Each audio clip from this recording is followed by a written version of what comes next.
The warmest day of the year in England coincided with the start of the Betfred World Snooker Championship at, where else, the Crucible Theatre in Sheffield. And what a hot introduction we saw. Tom Ford had the chance of a sensational 1-4-7 break in the opening frame. What a pity, the qualifier overcut the black and missed out on immortality, but he didn't dwell, and 2 frames later had a black to lead Judd Trump 3-0.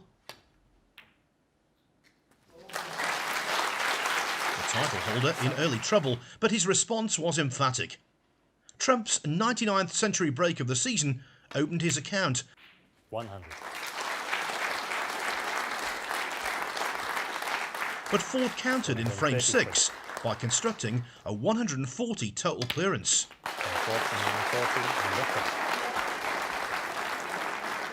4-2 became 5-2 Ford, but having missed a blue in the 8th frame, he missed the boat in the next, as that routine pink went astray.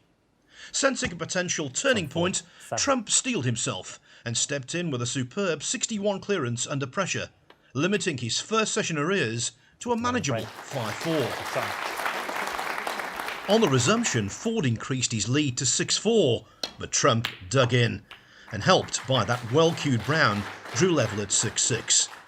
The next couple of frames were shared before Trump hit the front with a milestone 131 break, emulating Neil Robertson as only the second player to compile a ton of tons in a single campaign. And with a place in the last 16 beckoning, Trump knocked in several rasping pots on the way to sealing Ford's fate at 10-8.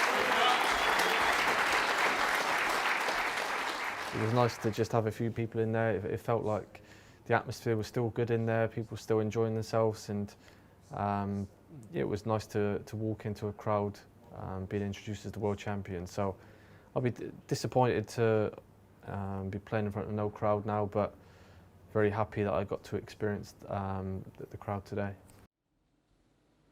Ashley Carty was making his Crucible debut, and in the 7th frame against Stuart Bingham, the world number 82 made a century. But in the following frame, after needing a snooker on the yellow, Bingham had this to snatch 5-3. Overnight though, Carty trails only 5-4.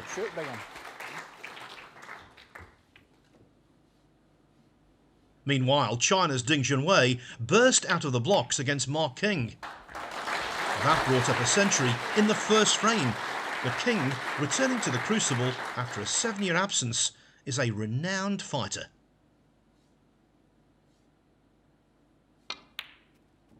He stole the 3rd frame on the black before putting together a century of his own in the 7th. Ding was required to click up a gear, running a classy 98 in the last frame of the day to take a slender 5-4 lead into Saturday's concluding session. Karen Wilson received a walkover as a result of Anthony Hamilton's withdrawal due to health concerns surrounding the COVID-19 pandemic, while Alan McManus built a 5-4 lead over 3-time King of the Crucible, Mark Williams. So there you have it, all the news from day 1 of the Betfred World Championship.